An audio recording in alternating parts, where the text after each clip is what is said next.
மக்கள் ஒன்றிணைய வேண்டும், அந்த நம்முடைய பலத்தை வாக்கு வங்கிகளாக காட்டணும் அப்படின்னு கரெக்டாக நீங்களே சொல்லிட்டீங்கல்ல. வாக்கு வங்கியாக காட்டணுங்கிறது அவங்களுடைய 6வது தீர்மானம். அவங்களுடைய பேச்சினுடைய முழு சாராம்சமே அதான். இந்து மக்களை இந்துக்கள் என்கிற அடிப்படையில் இங்கே ஒற்றை மொழி இந்தி, ஒற்றை பண்பாடு இந்து பண்பாடு, ஒற்றை கலாச்சாரம், ஒரே குடும்ப அட்டை, இது ஒரே நாடு.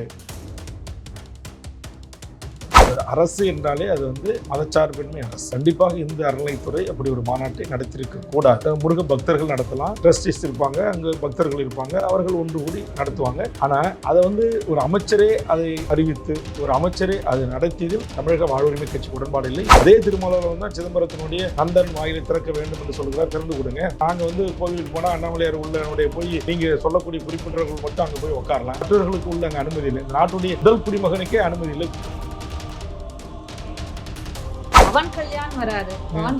பவன் கல்யாணுக்கும் முருக மாநாட்டுக்கு என்ன சம்பந்தம்? நான் கேக்குறேங்க. கருப்பு சட்டை போட்டவங்க எல்லாம் இந்துக்களை எதிர்த்து பேசுறாங்க, அவரும் பேசுறாரு. கருப்பு சட்டை போட்டவங்க இந்துக்கள் இல்லாம, கருப்பு சட்டை போட்டவங்க எல்லாம் இந்துக்கள் இல்லாம உங்களுடைய பார்வையில நான் சொல்றேன், அவங்க இந்துக்கள் இல்ல, மதமற்றவர்கள் தான். அப்ப உங்களுடைய பார்வையில் அவர்கள் இந்துக்கள் இல்லாம அவர்கள் இஸ்லேயர்களா? நீங்க முருக மாநாட்டுக்கு இந்துக்கள் அனைவரும் ஒரே மேடையில உட்கார வச்சீங்க, இதே நான் கேட்கிற கோயில் கருவறைகளை உட்கார வைப்பீங்களா? திராவிட முன்னேற்ற கழகத்தை சேர்ந்த முன்னாள் அமைச்சர்கள் இந்த நிகழ்ச்சியில கலந்துக்கிட்டாங்க. இந்த பக்கம் இந்த நிகழ்ச்சியில கலந்துக்கிறாங்க, இந்த பக்கம் RSS 100ஆண்டு விழாவில் SP வேலுமணி அவர்கள் கலந்துக்கிறாங்க. முருகரை புரட்சி தலைவர், புரட்சி கவிஞர் அப்படின்னு பட்டத்தை எடப்பாடி அவர்களுக்கு புடிங்கி கொடுத்துட்டாங்க. எதுக்குமே அங்க ரியாக்ஷன் கிடையாது. அவங்க ரியாக்ட் பண்ண மாட்டாங்க, பண்ண முடியாது. அப்படிப்பட்ட ஒரு சூழலில் அதிமுக இன்றைக்கு இருக்கிறது. நேயர்களுக்கு வணக்கம். இன்றைய நிகழ்ச்சியின் சிறப்பு விருந்தினராக தமிழக வாழ்வுரிமை கட்சியின் தலைவர் வேல்முருகன் இணைந்திருக்கிறார். பேசலாம். தமிழகத்தில் உள்ள கோயில்கள்ல இருந்து இந்து சமய அறநிலையத்துறையை வெளியேற்ற வேண்டும் அப்படின்னு ஒரு தீர்மானத்தை கொண்டு வந்திருக்காங்க. ஆமா, இன்னைக்கு அரசின் கட்டுப்பாட்டில் இருந்தாதான் யார்கிட்ட கொடுக்கணும்ன்றாங்க வெளியேறிட்டு. இல்ல அதுதான் அவங்க சொல்ல மாட்டேன்றாங்களா? யார்கிட்ட கொடுக்கணும் அவங்க சொல்லலையே.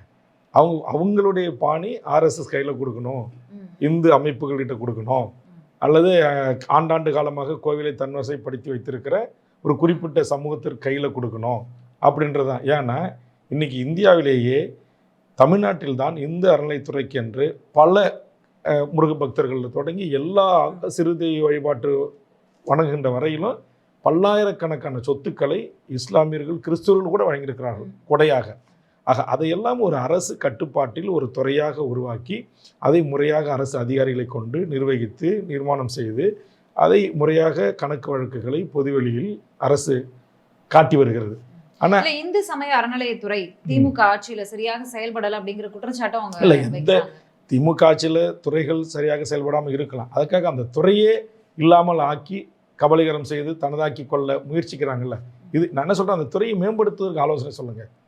அந்த துறையில் இங்கே தவறு நடந்திருக்குன்னு நீங்கள் சுட்டி காட்டுங்க, அதை நான் வரவேற்கிறேன். ஆனால் அந்த துறையே நீங்கள் டெமாலிஷ் பண்ணிவிட்டு அதை அப்படியே எங்ககிட்ட கொடுத்துருங்க.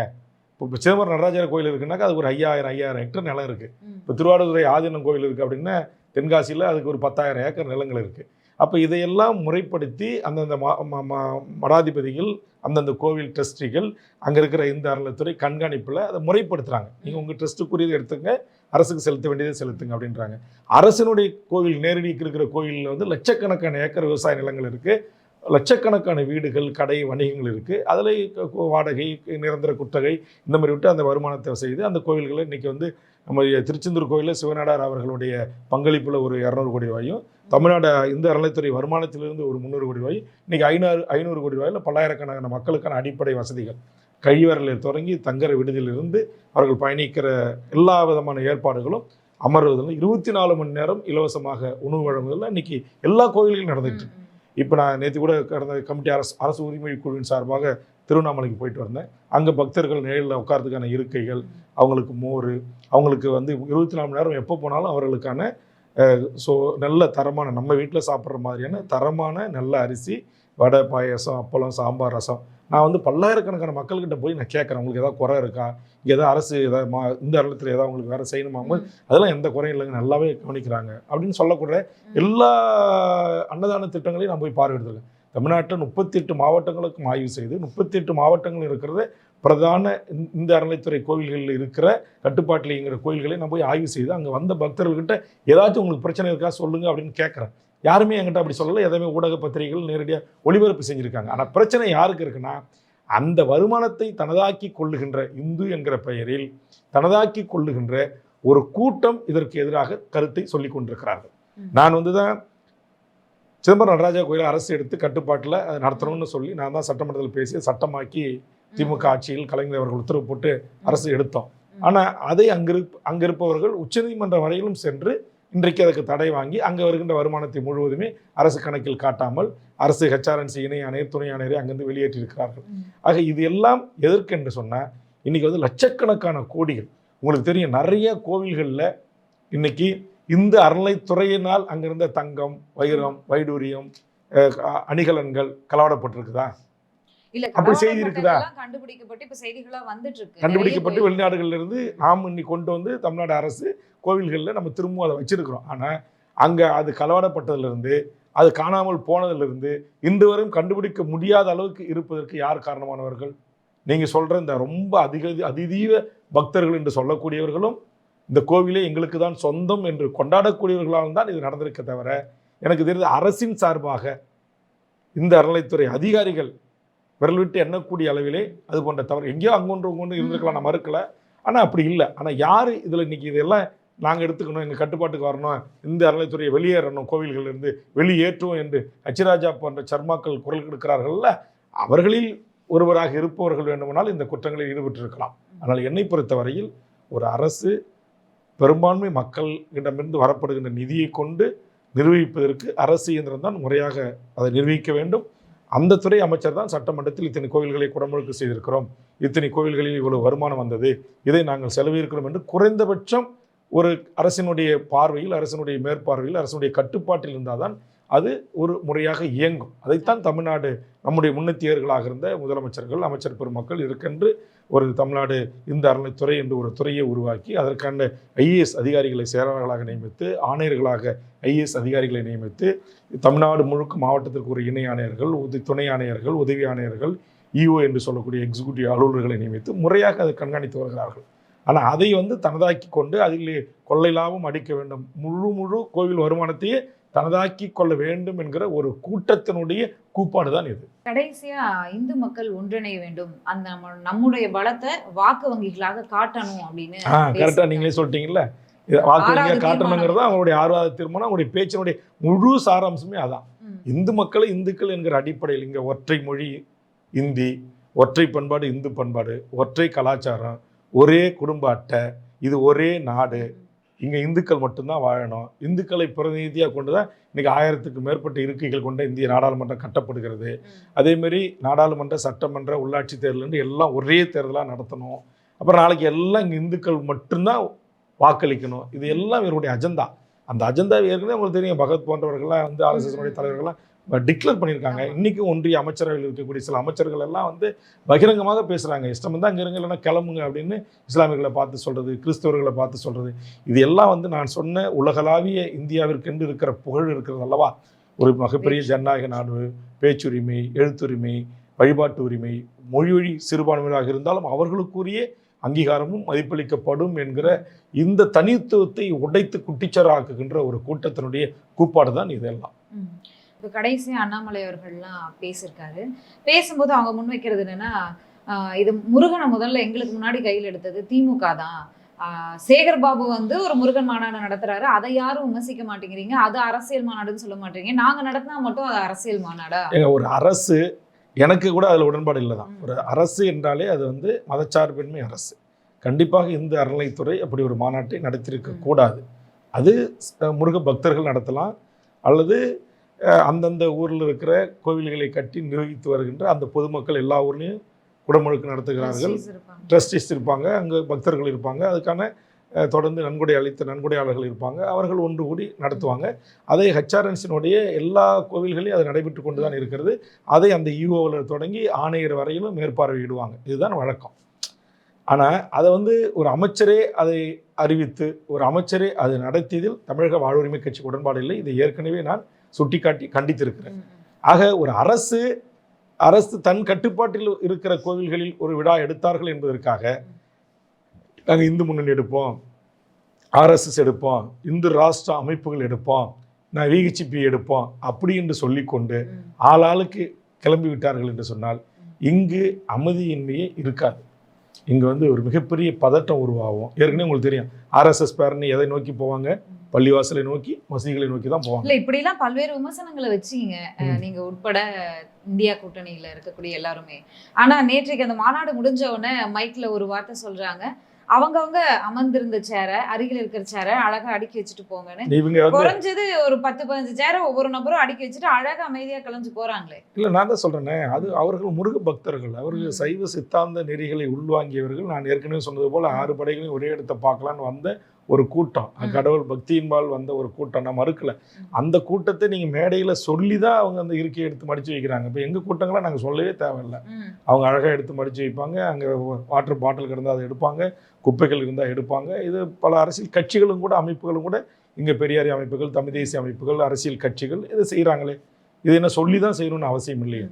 நம்ம கூடுற இடத்துல நம்ம கண் முன்னால் கிடக்கிற குப்பைகளையும் இருக்கைகளையும் நம்ம மடிச்சு வைக்கிறது இது ஒரு பிரமாதமாக பேசப்பட வேண்டிய ஒரு பொருளாக எனக்கு தெரியல.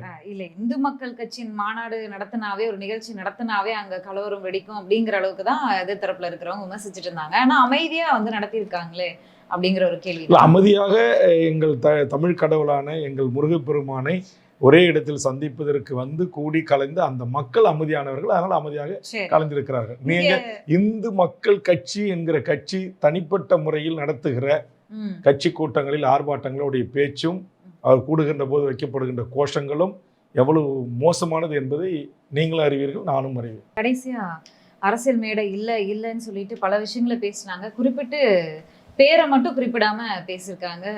ஒரு கோயில்ல தற்போது எம்பியா இருக்கக்கூடியவர் வந்தாரு, விபூதி வச்சாங்க. ஒரு அம்மா வந்து போட்டோ கேட்டா விபூதியை அழிச்சிட்டு போட்டோ கொடுக்குறாரு. இந்த மாதிரி வாக்கு பிச்சை, அவர் வந்து வாக்கு பிச்சை கேட்டு வருவார் இன்னும் சில மாதத்துல, அவருக்கு வந்து பதிலடி கொடுக்கணும் நீங்க அப்படின்னு சொல்லி. இதெல்லாம் சும்மா ரொம்ப அபத்தமான பேச்சு. இப்ப நானா இருக்கலாம், கிறிஸ்டின் வேட்பாளர்களாக இருக்கலாம், இஸ்லாமிய வேட்பாளராக இருக்கலாம், பொதுமக்கள் ஒரு ஆர்வ மிகுதியின் பால், ஒரு அன்பின் பால், அவர்கள் வணங்குகின்ற தெய்வங்களை குறித்து, இப்போ இந்து மக்கள் கோயில்களில் வணங்கக்கூடியவர்கள் ஒரு வேட்பாளர் ஒரு கட்சி தலைவராக இருக்காரு, அவருக்கு திருநீர் வைப்பாங்க, அது அவருடைய விருப்பம்.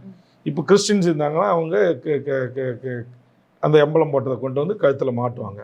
இஸ்லாமியர்கள் இருந்தால் ஒரு குரானை கையில் கொடுப்பாங்க. அதனால் அந்த இஸ்லாமுக்கு கொடுக்குற குரானை கையிலே வச்சுக்கிட்டு இந்த கிறிஸ்துவர்கள் போட்ட மாலையை கதிலே போட்டுக்கிட்டு இவர் போட்ட பட்டையை போட்டுக்கிட்டே திருமாவளவனோ இல்லை மற்ற அரசு கட்சியில் இருக்கணும்னு என்று ஏதாவது விதி இருக்கா என்ன? அவர் அடுத்த ஒரு புகைப்படத்தை கேட்குறாங்க. புகைப்படம் கேட்கின்ற போது அவருடைய நம்பிக்கை அவர் மனம் புண்படக்கூடாது என்பதற்காக அவர் வைத்த திருநீரை அவர் ஏற்றுக்கொண்டார். என்னை பொறுத்தவரையில் திருமாவளவன் அவர்கள் எந்த கோவில்களிலும் போய் அவராக தானாக வழிபடக்கூடியவர் அல்ல. இப்போ சிதம்பரம் நடராஜர் கோயிலுக்கு போனார், அங்கே டீச்சர்கள் அழைச்சிட்டு போனாங்க, மாலை போட்டாங்க, மரியாதை பண்ணாங்க, திருநீர் வச்சாங்க, பொட்டு வச்சாங்க, ஏற்றுக்கிட்டாரு. வெளியே வந்த பிறகு அதை அழைச்சிட்டு அடுத்த வேலைக்கு போகணும். அதான் விமர்சனம் வைக்கிறவங்க வச்சுக்கிட்டு இருப்பாங்க. ஒருமையில கூட பேசி அதான் அது எல்லாமே இவர்களை அறிவில்லாதவர்கள், புரிதல் இல்லாதவர்கள் பேசப்படுகின்ற ஒரு பேச்சு. நீங்க எந்த ஒரு தலைவராக இருந்தாலும் அவருடைய விருப்பத்திற்கு மாறாக பொதுமக்களை அன்பின்பால் ஒரு திருநீர் இடுறாங்க, வெற்றி திலகம் இடுறாங்கன்னா அது அப்படியே 24 மணி நேரம் அந்த வெற்றி திலகத்தை அழிக்காமல் இருக்கணுன்ற அவசியம் கிடையாது. இப்போ நான் கூட தான் இந்த இடத்துக்கு வந்தேன், எனக்கு வந்து ஒருத்தர் திருநீர் வைத்தார், ஒருத்தர் குங்குமம் வச்சார். இப்போ நீங்கள் பத்திரிகையாளர் என்னை சந்திக்கிறீங்க, அப்போ இது ஒரு மதம் சார்ந்தவனாக வேல்முருகன், ஒரு மதச்சார்பற்ற அரசியல் கட்சி. இந்திய அரசியலமைப்பு சட்டமே மதச்சார்பின்மையை தான் பேசுகிறது. அப்போ ஒரு மதச்சார்பின்மையை கடைபிடிக்கக்கூடிய ஒரு மக்களால் தேர்ந்தெடுக்கப்பட்ட ஒரு சட்டமன்ற உறுப்பினர் ஒரு மதம் சார்ந்த திருநீரை, ஒரு மதம் சார்ந்த குங்குமத்தையே தொடர்ந்து வைத்திருக்க கூடாது. நாம் அடுத்து இஸ்லாமியர்கள் வருவாங்க, கிறிஸ்தவர்கள் வருவாங்க, வைணவர்கள் வருவாங்க, சைவர்கள் வருவாங்க. அப்போ அவர்கள் யாருடைய மனமும் புண்பட்டு விடக்கூடாது என்பதற்காக புகைப்படம் எடுத்தவர் ஒரு இஸ்லாமியர்கள் இருக்கலாம், புகைப்படம் எடுத்தவர் ஒரு கிறிஸ்தவர்களாக இருக்கலாம். அதற்காக அந்த நேரத்தில் அந்த பொட்டை அழித்தார், அது தவறு என்று சொல்வதும் அதற்காக அவரை கடுமையாக ஒருமையில் விமர்சனம் செல்வதெல்லாம் ஒரு காலத்திலும் ஏற்றுக்கொள்ள முடியாது. நான் கேட்குறேன், இந்த பொட்டை அழித்து விட்டார் என்று சொல்றீங்க நீங்க, அதே திருமாவளவன் தான் சிதம்பரத்தினுடைய நந்தன் வாயிலை திறக்க வேண்டும் என்று சொல்கிறார், திறந்து கொடுங்க. அதே இந்துக்கள் இப்போ நாங்கள் வந்து கோவிலுக்கு போனால் அண்ணாமலையார் உள்ளனுடைய போய் நீங்கள் சொல்லக்கூடிய குறிப்பிட்டவர்கள் மட்டும் அங்கே போய் உட்காரலாம், மற்றவர்களுக்கு உள்ள அங்கே அனுமதி இல்லை. இந்த நாட்டுடைய முதல் குடிமகனுக்கே அனுமதி இல்லை. தீட்டு போட்டுச்சுன்னு நீங்கள் தீட்ட ஓதுவார்கள் சொல்லக்கூடிய ஐயர்களை கொண்டாந்து விட்டு மந்திரம் ஓதி யாகசாலையை அமைத்து அதை நீங்கள் கழுவுறீங்க. அப்போ இங்கெல்லாம் எங்களுக்கு சமத்துவம் இருக்கா? நீங்கள் சொல்கிற இந்துக்களுக்கு நீங்கள் முருக மாநாட்டுக்கு இந்துக்கள் அனைவரும் ஒரே மேடையில் உட்கார வச்சிங்க, ஒரே மேடையின் முன்பு உட்கார வச்சிங்க. இதே நான் கேட்குற கோயில் கருவறைகளை உட்கார வைப்பீங்களா? இன்னைக்கு தமிழ்நாடு சட்டமன்றத்தால் 7 கோடி மக்களால் தேர்ந்தெடுக்கப்பட்ட ஒரு அரசு அனைவரும் அர்ச்சகமாகலாம் என்கிற ஒரு சட்டத்தை கொண்டு வந்தபோது எப்படி துள்ளி குதிச்சிங்க? எப்படி நீங்கள் அதை எதிர்த்தீங்க? அப்போ இது இது இது அங்கே அந்த இந்துக்களுக்கு அந்த சம உரிமை வழங்கப்பட்டிருக்கா? இன்னைக்கு மதுரை உயர்நீதிமன்றம், சென்னை உயர்நீதிமன்றம் தமிழில் அர்ச்சனை செய்யப்பட வேண்டும், தமிழ் குடமுழுக்கு செய்யப்பட வேண்டும் என்று சொன்னீங்க. அது எங்கே நடைமுறைப்படுத்துறீங்க? அது தீட்டு போட்டுன்னு சொல்றீங்களா இல்லையா? இன்னைக்கு தமிழ் குடமுழுக்கு திருச்செந்தூர் முருகன் கோவில் முழுவதுமாக நடந்ததா? ஏதோ ஒரு மூலையில் போய் தமிழில் ஓதுவார்கள் நிறுத்தி நீங்கள் ஓதிக்கிங்கன்னு சொல்கிறீங்க. அப்போ இன்னும் கோவில் கருவறைகளிலே எங்களுக்கு சம உரிமை கிடையாது. அப்புறம் எங்கே நீங்கள் உங்கள் வீட்டில் எங்களுக்கு கொடுக்க போகிறீங்க? அப்புறம் எங்கே அரசியல் அதிகாரத்தில் எங்களுக்கு கொடுக்க போகிறீங்க? நீங்கள் இங்கே தலித்துகளாக இருக்கலாம், இதர ஓபிசி மக்களாக இருக்கலாம், இவர்களை 2ஆம் தர குடிமக்களாக பார்க்கிற பார்வை தானே உங்களுடைய இந்து மதனுடைய கருத்து. உங்கள் இந்து மதத்தினுடைய ஆழ்ந்த கருத்து என்ன சொல்லுது? இங்கே மக்கள் மனிதர்கள் அனைவரும் சமம்னு சொல்லுதா? சொல்லுங்க. அதுக்கெல்லாம் நீங்க அவங்க குற்றச்சாட்டு வச்சிருக்காங்க இந்த மாநாட்டுல. என்ன சொல்றாங்க? பவன் கல்யாண் வராரு. பவன் கல்யாணுக்கும் முருக மாநாட்டுக்கு என்ன சம்பந்தம்? நான் கேக்குறேங்க. கருப்பு சட்டை போட்டவங்க எல்லாம் வந்து இந்துக்களை எதிர்த்து பேசுறாங்க. அவரும் பேசுறாரு. கருப்பு சட்டை போட்டவங்க எல்லாம் இந்துக்கள் இல்லாம, கருப்பு சட்டை போட்டவங்க எல்லாம் இந்துக்கள் இல்லாம உங்களுடைய பார்வையில நான் சொல்றேன், அவங்க இந்துக்கள் இல்ல, மதமற்றவர்கள் தான். அப்ப உங்களுடைய பார்வையில் அவர்கள் இந்துக்கள் இல்லாம அவர்கள் என்ன இஸ்லேயர்களா? எச்சரிக்கையே கொடுத்திருக்காரு. சொல்லுங்க, அவங்க யாரு? எச்சரிக்கை கொடுத்திருக்காரு. ஆமா, இந்த நாடு எங்கெங்கிருந்து வந்தவன் போனவன் எல்லாம் வந்து இந்த மண்ணின் பூர்வீக குடிகளுக்கு, தமிழர்களுக்கு, ஆதி குடிகளுக்கு அறிவுரை சொல்லுகின்ற அளவுக்கு இடத்தை அளித்து விட்டோம். அப்படி ஒரு புரிதலற்ற, ஒரு விழிப்புணர்வற்ற ஒரு சமூகமாக பவன் கல்யாண் அவர்கள் தான். அதாங்க, பவன் கல்யாணம் வந்து சங்கம் வைத்து தமிழ் வளர்த்த மதுரை மாநகரில் எங்கேயோ இருந்து வந்து ஒரு பவன் கல்யாணம் என் மக்களுக்கு அறிவுரை சொல்லுகின்ற, ஆலோசனை சொல்லுகின்ற அளவுக்கு தமிழர்கள் நாங்கள் அவ்வளவு இலக்காரம் ஆகிவிட்டோம் என்று இருமாப்போடு பாரதிய ஜனதா நினைக்கிறது. இதற்கெல்லாம் தமிழர்கள் தேர்தல் களத்தில் உரிய சரியான விடையை அளிப்பார்கள் என்பதுதான் என்னுடைய புரிதல். நீங்க நினைக்கிற மாதிரி தமிழர்கள் ஒன்றும் ஒரு அறிவின்மை இன்றிய ஒரு கூட்டம் அல்ல, இது அறிவு சார்ந்த ஒரு கூட்டம். 2026 தேர்தலே பவன் கல்யாண் இங்க என்டிஏ கூட்டணிக்காக ஒரு ரோல் பண்ண போறார் அப்படின்ற ஒரு தகவல் இருக்கு. மக்களிடத்துல எடுபடுமா அது? இல்லை, அதான் நான் சொல்றேன், நாங்கள் அறிவு சார்ந்த கூட்டம். அது வந்து திரை மோகத்தால், திரை கலைஞர்களின் ஈர்ப்பால் இன்றைக்கு கட்டுண்டு கிடக்கிற ஒரு சிறு கூட்டத்தினுடைய அந்த நடவடிக்கைகளை இவர் இந்த கதாநாயகிகள் வருகின்ற போது அந்த ஆர்ப்பரித்து எழுகின்ற போது அதை வைத்து அவங்க ஒரு தவறான ஒரு திட்டமிடல், தவறான ஒரு கணக்கு போடுறாங்க. கண்டிப்பா பவன் கல்யாண் போன்றவர்கள் அவருடைய கனவு தமிழ்நாட்டில் நினைவாவதற்கு இன்னும் பல ஆண்டுகள் ஆகும். தமிழ் சமூகம் ஒரு அறிவு பெற்ற சமூகம், ஒரு விழிப்புணர்வு பெற்ற சமூகம். இன்னும் கொஞ்சம் விழிப்புணர்வோடு இளைய தலைமுறை மாணவர் செல்வங்கள் இருக்க வேண்டும் என்பதற்காகத்தான் நாங்கள் எல்லாம் களத்தில் பணி செய்து கொண்டிருக்கிறோம். கடைசியாக அண்ணா திராவிட முன்னேற்ற கழகத்தை சேர்ந்த முன்னாள் அமைச்சர்கள் இந்த நிகழ்ச்சியில கலந்துக்கிட்டாங்க. அந்த பக்கம் இந்த நிகழ்ச்சியில கலந்துக்கிறாங்க, இந்த பக்கம் RSSனுடைய 100ஆண்டு விழாவில் SP வேலுமணி அவர்கள் கலந்துக்கிறாங்க. முருகரை வந்து புரட்சி தலைவர், புரட்சி கவிஞர் அப்படின்னு பட்டத்தை எடப்பாடி அவர்கள்ட்ட இருந்து பிடிங்கி கொடுத்துட்டாங்க. எதுக்குமே அங்க ரியாக்ஷன் கிடையாது. அங்க ஒரு வீடியோவும் ஒளிபரப்பப்பட்டது பெரியார் வச்சு கம்பாரிசன் பண்ணி. எதுக்குமே அவங்க ரியாக்ட் பண்ணல.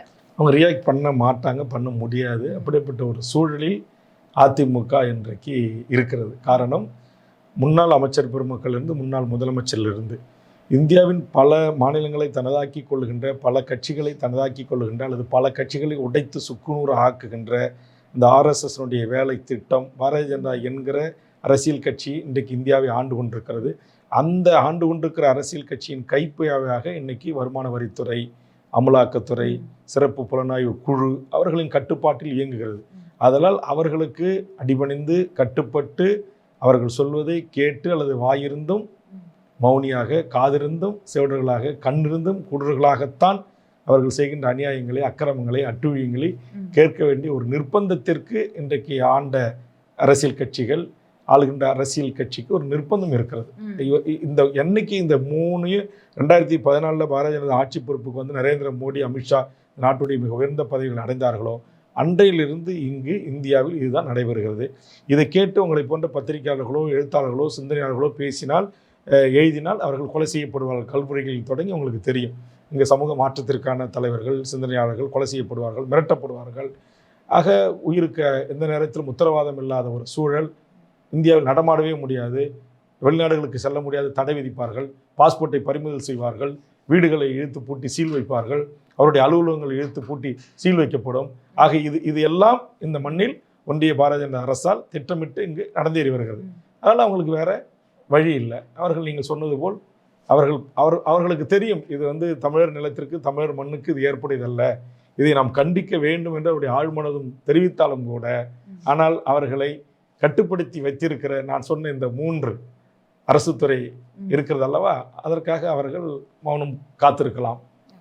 நன்றி சார், நன்றி. எங்களோட நேரத்துக்கும் கருத்துக்கும் மிக்க மகிழ்ச்சி. நன்றி.